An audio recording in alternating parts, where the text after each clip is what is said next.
front of you are PBVSs and PDLPs from 7 provinces, and also DDOs and DLPOs from the 7 Poko districts that EAP is working with.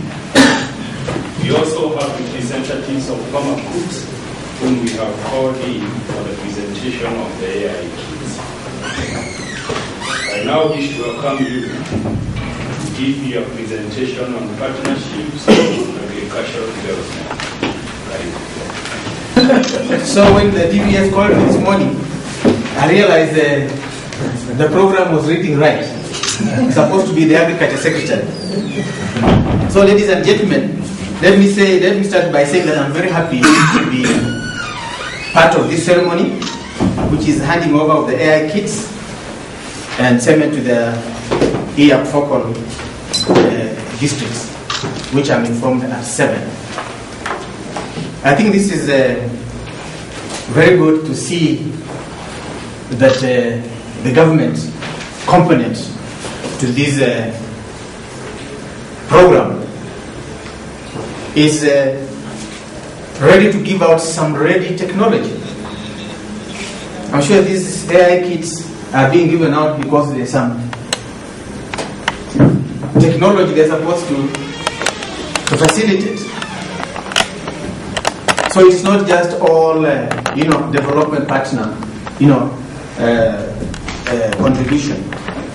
And we should be proud of this in that our institution and the DVS has been able to make this available. And I would like the project to properly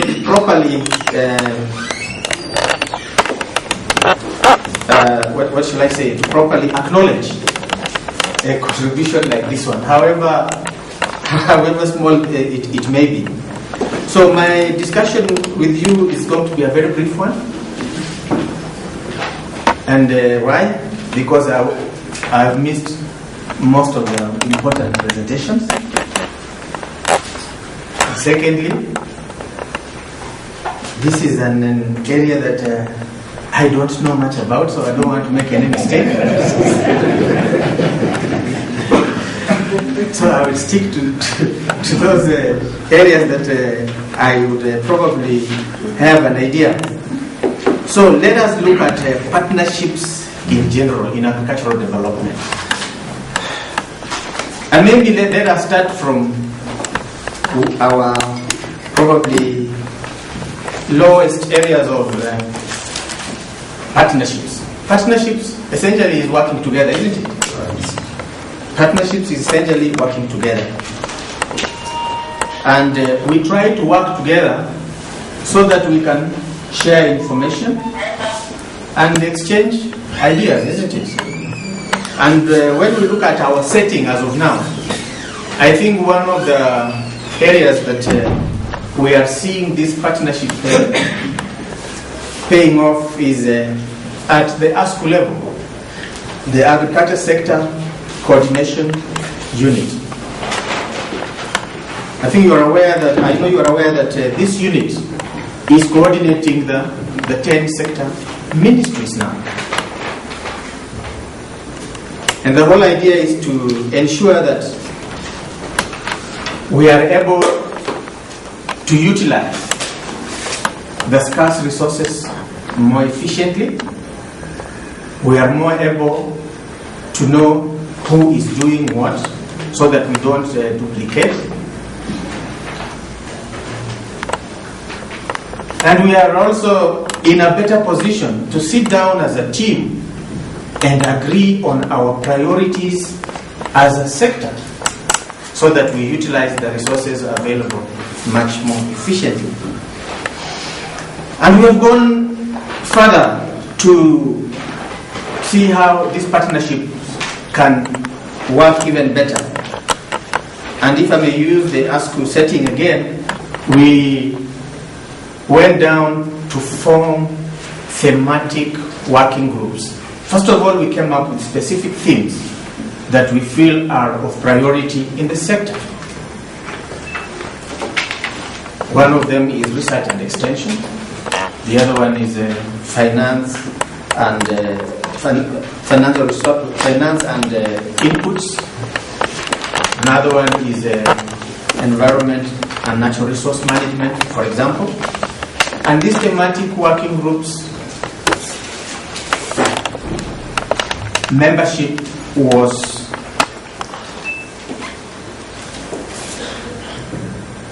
made such that we include each stakeholder as much as possible, the main stakeholders as much as possible.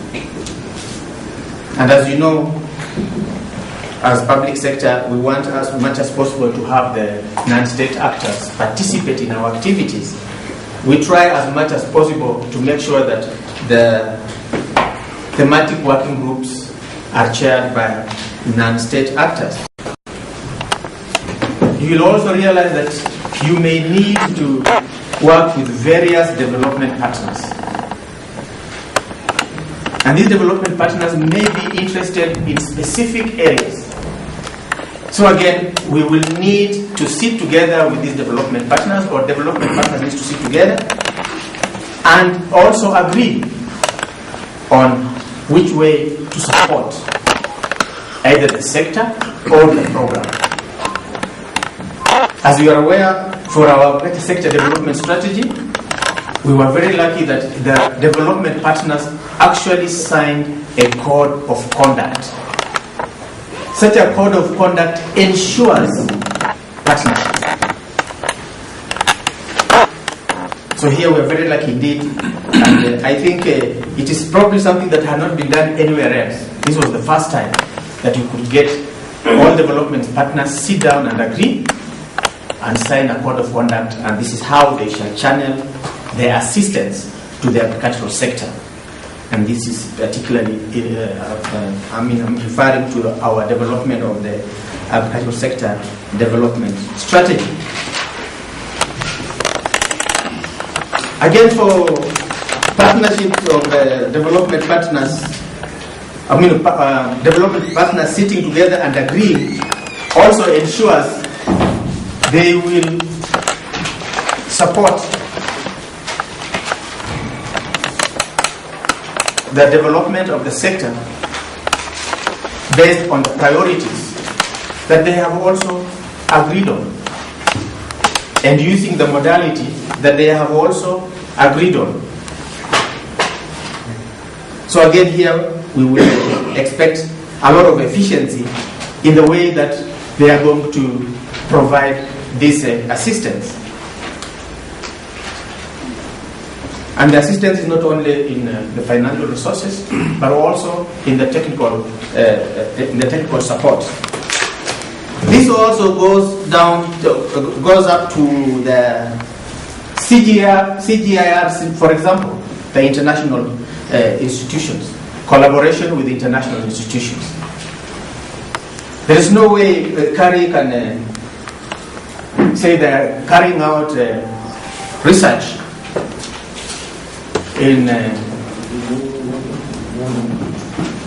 drought-tolerant crops without also referring to the institutions that have the mandate for development of those specific crops, because the information that already exists, and also share the experiences and tap from the technical experience from the scientists in these international institutions. We also have partnerships in a bilateral or a regional sense.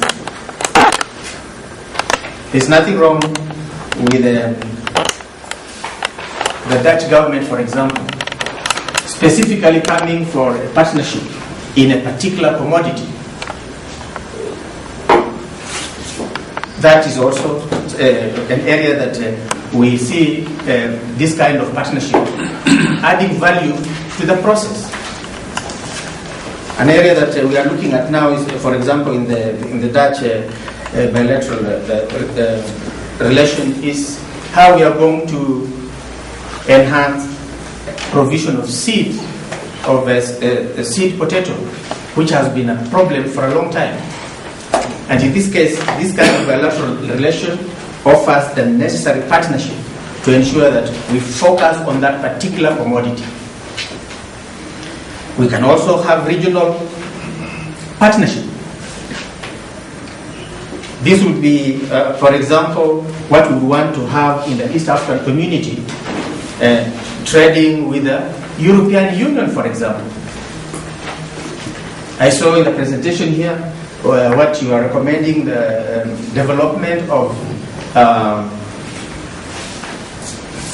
a quarantine facility at Namanga. That will be very useful in a regional context as well as a national context. Because at the end of the day, we also want to see how we can trade with the European Union. And this we must make sure that we have the necessary infrastructure that will make this possible. And this quarantine facility will ensure that we also have the necessary standards which will be enforced by this kind of facilities.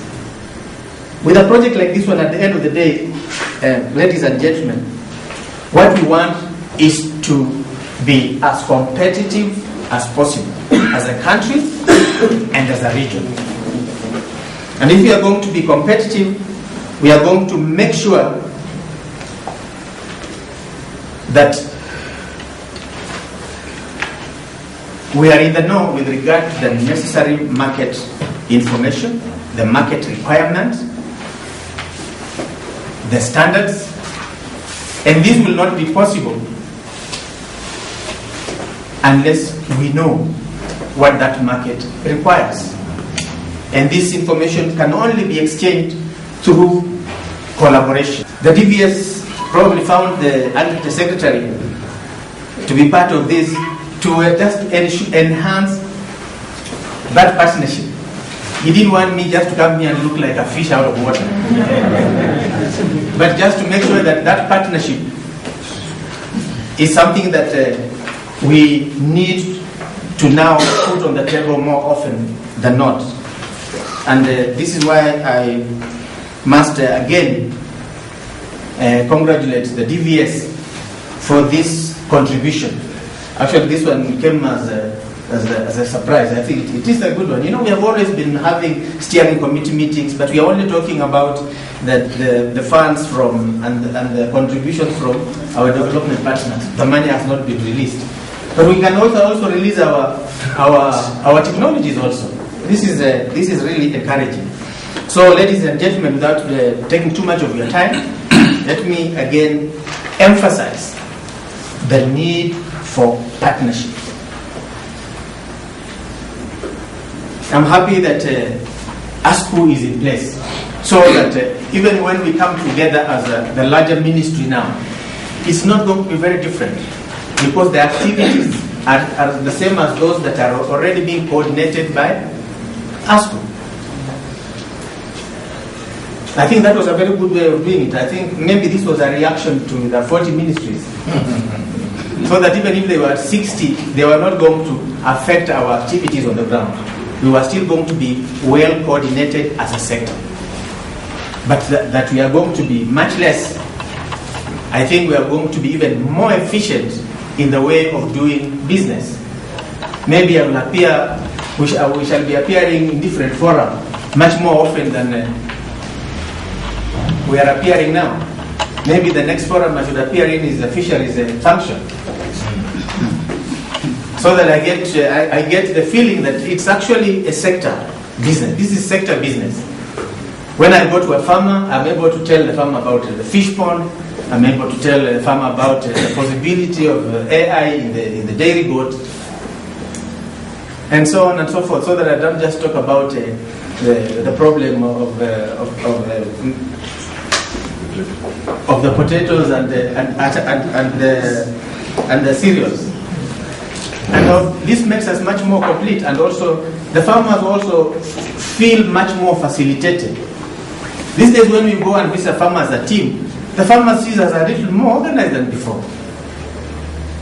Before you would say, or if the DVS is going to the farm on Monday, say no, but we don't normally even talk with the DVS. Let him go on Monday, I'll go on Tuesday.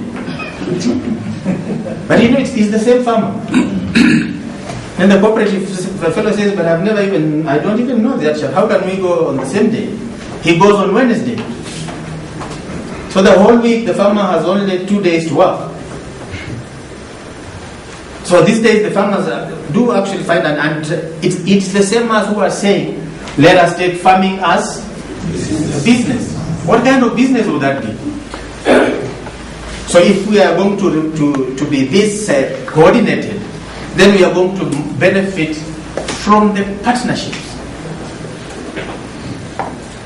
And these partnerships should be both ways. From us to others and from others to us. And that's why we are saying that in everything that we do now, each stakeholder must be taken on board. Each stakeholder. Let us not leave out anybody. Even that farmer may have some information that will make us modify the technology to be even more appropriate. Otherwise, thank you very much for inviting me to this function, and I am indeed very happy to participate in giving out this technology that is going to the farmers. You know, sometimes we talk too much but have very little to do. But when it is there to give out, I think we should all be very happy and enthusiastic. So when I realized that this was not a mistake, I said, why not?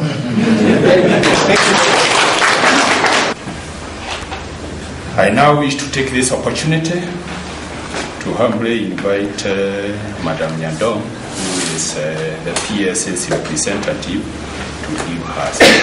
Welcome, Madam. I would like to make some preliminary remarks, then I'll go on to the reading of the PSS. Since the representative of the DFP, Mr. Matoke, gave an overview of the dairy sector in Kenya, I will only give general remarks with regard to the promotion of dairy farming in Kenya. As you know, the Ministry of Livestock Development spearheads livestock production and looks into issues of animal health. And I'm told that the PS has commissioned various cooling plants, for example, in Bungoma, Sotik, and Rombo. The Kenya Dairy Board, which regulates dairy production in the country, is a saga under the Ministry of Livestock. And the role that we play there is that we give them an annual grant which supplements whatever else they have. Then this morning I heard Mr. Matoke speak about the launching of the Dairy Master Plan. This is good news and we are looking forward to it. Then just one general comment I would like to make is that when I look at the audience, I can see very few women. It means we have not achieved the 1/3 gender representation. I think we need more senior officers in high positions. The PS's remarks. The Agricultural Secretary, Dr. Songa, the Director of Veterinary Services, the representative of the Director of Livestock Production, Chief Executive Officer, Kenya Animal Genetic Resource Center, the Project Coordinator, Eastern Africa Agricultural Productivity Project, the Chairman, Livestock Genetic Society, Officers of the Ministry of Livestock Development, ladies and gentlemen. I'm delighted to preside over the handing over ceremony of AI kits and semen to IAP, focal districts and farmer groups. As you all know, agriculture is the mainstay of our economy and contributes 10% of GDP, with dairy contributing 25% of agricultural GDP. Over 1 million farmers in high and medium potential areas derive their livelihood from small-scale dairy farming. In fact, a recent study in EAC countries indicates that dairy farming has the greatest potential to improve livelihoods of rural households and poverty alleviation. Kenya is actually one of the leading